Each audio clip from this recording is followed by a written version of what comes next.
धुळे जिल्ह्यात काँग्रेसचे नेते खासदार राहुल गांधी यांच्या नेतृत्वाखाली काँग्रेसच्या भारत जोडो न्याय यात्रेचं धुळे जिल्ह्यात 12 मार्च रोजी दोंडाईचा येथे आगमन होणार आहे, तर 13 मार्च रोजी धुळे शहरात ही यात्रा प्रवेश करणार आहे। भारत जोडो न्याय यात्रेच्या स्वागताच्या पूर्वतयारीसाठी नियोजन बैठकीचं 4 मार्च रोजी महाराष्ट्र काँग्रेसचे कार्याध्यक्ष आमदार कुशल पाटील यांच्या देवपूर धुळे येथील संपर्क कार्यालयातील सभागृहात बैठकीचं आयोजन करण्यात आलं होतं। बैठकीला काँग्रेसचे विधिमंडळ पक्षनेते आमदार बाळासाहेब थोरात यांच्या प्रमुख उपस्थिती होती। यावेळी उपस्थित कार्यकर्त्यांना मार्गदर्शन करताना विधिमंडळ नेते आमदार बाळासाहेब थोरात यांनी सांगितलं की भारत जोडो न्याय यात्रेच्या माध्यमातून खासदार राहुलजी गांधी शेतकरी, युवक, महिलांचे प्रश्न मांडत आहेत। हुकुमशाही सरकारने राज्यघटनेवर आघात घातलाय।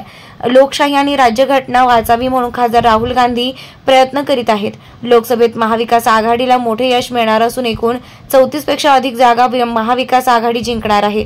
धुळे नंदुरबार जिल्ह्यासह खानदेशातील भारत जोडो न्याय यात्रा ऐतिहासिक होणार आहे, त्यामुळे जनतेने यात्रेत सहभागी होऊन इतिहासाचे साक्षीदार व्हावे असं आवाहन माजी मंत्री बाळासाहेब थोरात यांनी केलंय। धुळे जिल्हा प्रतिनिधी माहेश्वरी शिसोदे।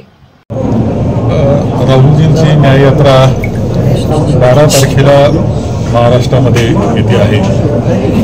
12 तारखेला ते नंदुरबार येथे प्रथम त्यांचा सभा होणार आहे आणि त्यानंतर ते धुळे जिल्ह्यामध्ये येत आहेत। धुळ्यामध्ये शहरामध्ये सुद्धा 13 तारखेला ते येतील।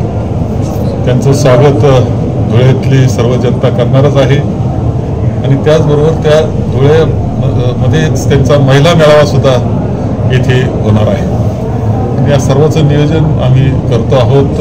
पुढे ते मालेगाव, नाशिक असं करत भिवंडी, ठाणे आणि मुंबईला चैत्यभूमीला समारोप त्यांचा 16 तारखेला संध्याकाळी होणार आहे। महाराष्ट्रातला